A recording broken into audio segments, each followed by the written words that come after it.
I once believed that the absurd accident of that night would finally put an end to my 10 years of mistaken love with Bo Ye. I thought it would be the conclusion to everything I had endured, everything I had given. But fate had other plans.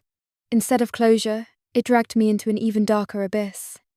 That night, Bo Ye's voice was filled with rage and hatred as he accused me without hesitation. He said I owed Anan a life, that he had been blind to ever marry me, and that he wanted a divorce immediately. No matter how many times I denied it, no matter how desperately I tried to explain that I hadn't pushed her, he refused to listen. He insisted he had seen it with his own eyes. In that moment, I realized that my words meant nothing compared to someone who was already dead. I was Tang Shi, the eldest daughter of the Tang family, yet none of that mattered anymore.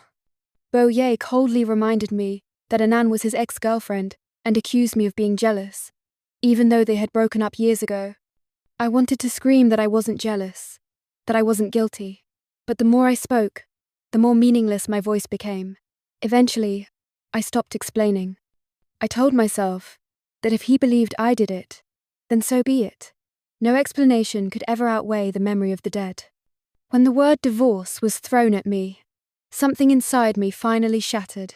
I calmly told him that if he wanted a divorce, then fine. I admitted that I, Tang Shi, had loved him for 10 whole years, and that I would treat those 10 years as nothing more than a cruel joke. But even then, he wasn't satisfied. He said we would go our separate ways, yet warned me that signing a divorce agreement was far from the end. He wanted my Tang family to be buried alongside Anan. I broke down, begging him to stop. I reminded him that my parents had treated him like their own son, that our family had never wronged him. But Bo Ye laughed bitterly and accused my family of forcing him into marriage for business Li, something he had endured for my sake. He said Anan had done nothing wrong, yet lost her life because of me. In his eyes, I was ruthless, undeserving even of his gaze. From that day on, he vowed that I would pay the price for Anan's death. The very next day, I was arrested. I was imprisoned as the prime suspect in the murder of Meng An, and the witness who testified against me was none other than Bo Yi himself. As the police dragged me toward the patrol car, my wrists locked in cold handcuffs, I turned my head one last time. My eyes met Bo Ye's, and in that instant, filled with pity rather than hatred, I finally understood the biggest mistake of my life. Falling in love with him, Bo Ye told himself he should have felt satisfied, that justice had finally been served for Anan.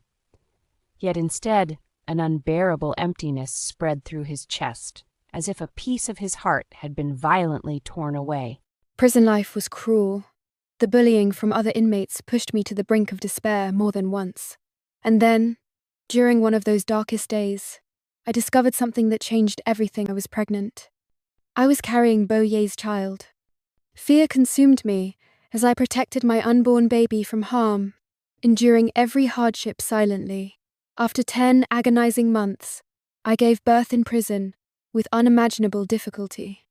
When the doctor told me it was a boy, I cried not from joy alone, but from heartbreak. After the breastfeeding period ended, I had no choice but to entrust my child to my elder brother, Tang Yi. Holding back tears, I begged him to take good care of my son and promise my baby that Mummy would come back for him very soon. 5 years passed. Because of good behavior, my sentence was reduced, and I was released early. The moment I stepped out and heard a small voice call me, Mummy, my world finally felt whole again. My son, Tang Yihan, ran into my arms, and I vowed that I would never let us be separated again. Life slowly returned to something resembling peace, yet nightmares still haunted me. One morning, my son noticed my unease and gently asked if I had dreamed badly again. He offered to tell me stories Uncle had told him, his innocent concern melting my heart. When he excitedly suggested going to the amusement park together over the weekend, I smiled and agreed, pretending everything was normal. But fate never truly lets go.